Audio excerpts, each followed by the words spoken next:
KZN mortuaries are under pressure. They're having to deal with the large number of bodies of people who died in the devastating floods. Over 430 people lost their lives in the worst floods in decades. eNCA's Lindokuhle Xulu is visiting mortuaries where families are looking for their loved ones. He joins us now live from Durban. Lindo, earlier on, well, good to see you again. Lindo, earlier on you spoke to representatives and they were highlighting the fact that they're concerned there might be a little bit of corruption involved when it comes to money that council promised families that have lost loved ones, money that will assist them in burying their lost loved ones, and that's about 20,000 rand per person per family. That's right. In fact, according to Funeral Palace, they will tell you that what they are getting out of this is about 15,000 rand to conduct funerals. They are saying that in that 20,000 rand, 5,000 rand is set aside for the families to be able to buy groceries and all the things needed to actually bury their loved ones. So they are left with a budget of around 15,000 rand. But while their concern is around how they should go about conducting a dignified funeral with 15,000 rand, they are saying that even those monies, even those funds that are set aside for families to help them in terms of burying their loved ones, they are not getting them at this stage. I mean, we spoke to that one, organization within the Funeral Palace Association, essentially telling us that there are concerns around why they are not being given these monies to help families. They're saying that the funerals that have already conducted, they had to reach out into their own pockets to actually help these families with the hope that they'll be getting these monies at some point, but they are saying that that is moving at a snail pace. They are crediting the fact that there's not even half of the funerals that had been conducted out of the 435 people that had passed away, and they are saying that this is because of government dragging its feet. There are many concerns around government delaying this particular process. One is that families are not able to get closure. Secondly is, of course, the fact that the bodies are not in a good condition. But thirdly, there are concerns that there might be some people that are trying to cash in terms of this particular process of helping these more than 400 families to get their loved ones into a resting place. But take a listen earlier on when we spoke to Babu Muzi Hlengwa from one of the organizations, just giving us a sense of some of their concerns and what they've heard on the ground around this process of rolling out these funds.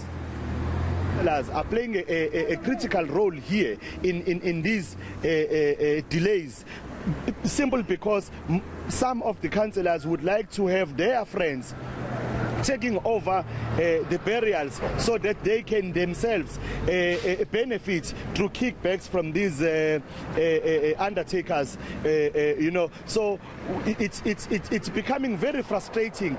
There's a family that has went directly to the mayor of eThekwini and launched a complaint that a councillor did not want to assist by issuing a letter that is required when you're launching these claims, citing that the family has chosen their own undertaker instead of waiting for him to prescribe a certain undertaker that is supposed to conduct a funeral on their behalf.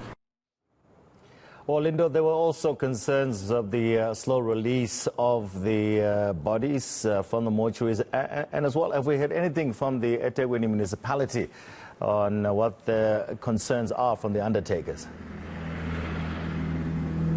Well, we do understand that there's been a meeting between the task team set up to actually roll out these funds with some of the associations from the Funeral Palace, and we do understand that we'll be getting an update in about an hour's time, particularly from the Funeral Palace, in terms of what were the outcomes on some of their concerns that they've raised. But I can tell you that as far as, the Funeral Palace are concerned, they were saying that it's just been a slow pace in terms of the turning of, all of these processes.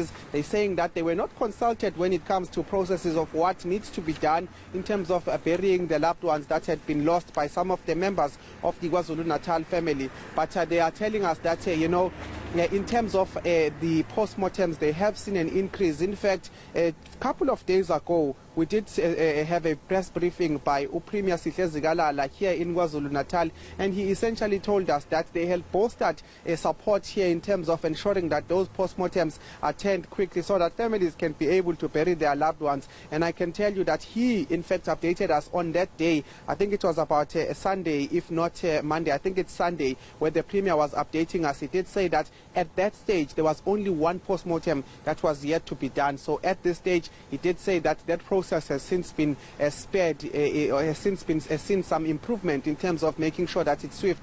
But there are some concerns from funeral parlours that while this process has been done of actually doing postmortems, the bodies are then released to the funeral parlours themselves to keep and treat in their respective funeral parlours and funeral homes. But the problem now and the issue is that the state of the bodies again becomes a problem, because they're saying that they are able to treat bodies before they decompose, but when they are decomposed, it's something else, and it's something that needs to be treated with speed, which is where the issue of rolling out the funds and actually enabling families to take out some of their funeral parlour services is concerned. So they're saying if that process is not happening, there is only so much they can do in terms of reaching out to their coffers, and they need government to play its part in terms of the monies that had been set aside.